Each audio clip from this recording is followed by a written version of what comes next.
Football ইতিহাসে এমন কিছু নাম আছে যেগুলো শুধু একটি দল নয়, একটি আবেগ, একটি সংস্কৃতি। আর সেই নামগুলোর মধ্যে সবচেয়ে উজ্জ্বল হলো ব্রাজিল ফুটবল টিম। আর অবিশ্বাস্য হলেও সত্য, বর্তমান ব্রাজিল জাতীয় ফুটবল দলের স্কোয়াড ভ্যালু এতটাই বিশাল যে সেই অর্থ দিয়ে বাংলাদেশের একাধিক মেগা প্রজেক্ট বাস্তবায়ন করা সম্ভব।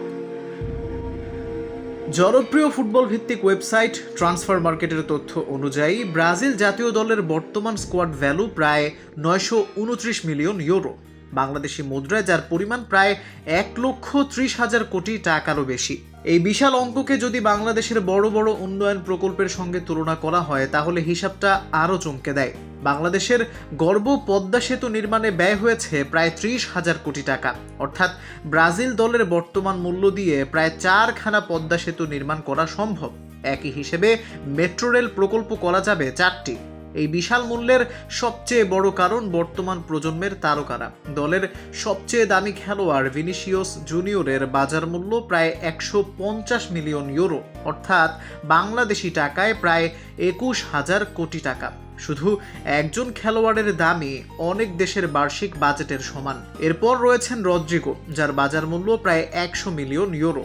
এছাড়া ব্রুনো গিমারাইস, গ্র্যাবিয়েল মার্টিনেল্লি এবং তরুণ বিস্ময় এস্তেভাওকে ঘিরেও রয়েছে বিশাল প্রত্যাশা। মাত্র অল্প বয়সেই এস্তেভাওয়ের বাজার মূল্য পৌঁছে গেছে প্রায় ৮০ মিলিয়ন ইউরোতে। আর ব্রাজিল ফুটবলের আবেগের সবচেয়ে বড় নাম এখনও নেইমার। ইনজুরি এবং কঠিন সময় পার করলেও নেইমার এখনও কোটি সমর্থকের ভালোবাসার কেন্দ্রবিন্দু। তার অভিজ্ঞতা, স্কিল এবং মাঠের উপস্থিতি এখনও ব্রাজিলের জন্য বড় শক্তি। নতুন এই তারকা খচিত দলের দায়িত্ব এখন কিংবদন্তি কোচ কার্লো আনচেলত্তির হাতে। আর তাই পুরো ফুটবল বিশ্ব এখন অপেক্ষায়, আবারও কি ফিরবে সেই পুরনো সাম্বা ম্যাজিক?